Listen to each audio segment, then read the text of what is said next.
మంగ నువ్వేంటి పని చేస్తున్నావు? నీ ఆరోగ్యం ఏమైపోవాలి? ఉండి నేను చేస్తా. కుదరదు, వద్దు, పోవద్దు, పంపను. నువ్వు బెదిరిస్తే బెదిరిపోవాలా? నేను మగాడిని, ఎక్కడికైనా పోతా, ఎప్పుడైనా వస్తా.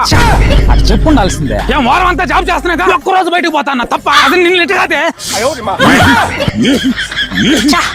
చెప్పుండాల్సిందే. పెళ్ళైనప్పుడు నేను చూస్తున్నా. ఏం పెళ్లి అయితే పెళ్ళాలకు భయపడిపోవాలా?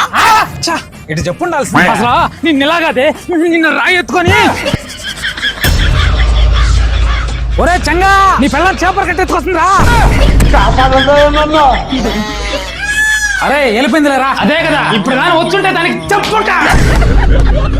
అన్నా మొన్నే స్టార్ట్ చేయనట్టున్నావు. అంతలో స్లాబ్ కూడా పోసేనేవా? డబ్బులున్నాయిగా, కంప్లీట్ చేసేద్దామని. ఎక్కడ ఉన్నా అంత డబ్బులు నీకు? లాస్ట్ 5 years గా ఎన్ఎఫ్ఓ లో ఇన్వెస్ట్ చేస్తున్నానులే. అది ఇప్పటికి రిటర్న్స్ వచ్చింది. ఎన్ఎఫ్ఓనా? ఇంత చిన్న చిన్న జాబులు చేస్తే ఎలా అన్నా ఎన్ని కడుతున్నావు? అదేంటి ఆ మాట అంటావు? మనం 10,000 సంపాదించినా సరే 1000 రూపాయలు పక్కన పెట్టాకే మిగతా ఖర్చు పెట్టుకోవాలి. రోజులు బాగాలేవండి. ఈ రోజుల్లో మన ఫ్యామిలీ, మన పిల్లల కోసం ఖచ్చితంగా మీకు నచ్చిన చోట 1 రూపాయి అయితే సేవ్ చేసి పెట్టుకోండి. ఇంకా ఈ ఎన్ఎఫ్ఓ విషయానికి వస్తే ఇది యాక్సిస్ మ్యాక్స్ లైఫ్ వల్ల BSc dividend stability index fund అండి. ఇది సింపుల్ గా చెప్పాలంటే మనం ప్రతి నెల ఎంతో కొంత వీళ్ళ తరపున అయితే ఇన్వెస్ట్ చేసుకుంటామండి. దాన్ని వాళ్ళు రకరకాల చిన్న పెద్ద కంపెనీస్ లో మన డబ్బుని ఇన్వెస్ట్ చేసి మన డబ్బును డబుల్ చేసే బాధ్యత వీళ్ళు తీసుకుంటారు. ఈ విధంగా దేశవ్యాప్తంగా కొన్ని వేల కోట్లు అయితే వీళ్ళు మేనేజ్ చేస్తున్నారండి. వీళ్ళు లాస్ట్ 5 years లో 23% వరకు రిటర్న్ తీసుకొచ్చారు. లాస్ట్ 7 years లో చూసుకుంటే 19.4% వరకు రిటర్న్ తీసుకొచ్చారండి. ఇంకా ఎన్నో ట్యాక్స్ బెనిఫిట్లు కూడా ఉన్నాయి. ఈవెన్ ఎన్ఆర్ఐలు కూడా దీంట్లో ఇన్వెస్ట్ అయితే చేసుకోవచ్చు. ఇంకా దీని స్టార్టింగ్ అనేవి కేవలం 10 రూపాయలు మాత్రమే. మీరు వెంటనే తీసుకోలేకపోయినా సరే దీని గురించి పూర్తి వివరాలు తెలుసుకోవాలంటే లింక్ నా బయోలో ఇచ్చినానండి. ఒకసారి పూర్తి వివరాలు తెలుసుకోండి. మీకు నచ్చి యూస్ఫుల్ అవుతుంది అనుకుంటే మాత్రమే ఇన్వెస్ట్ చేసుకోండి.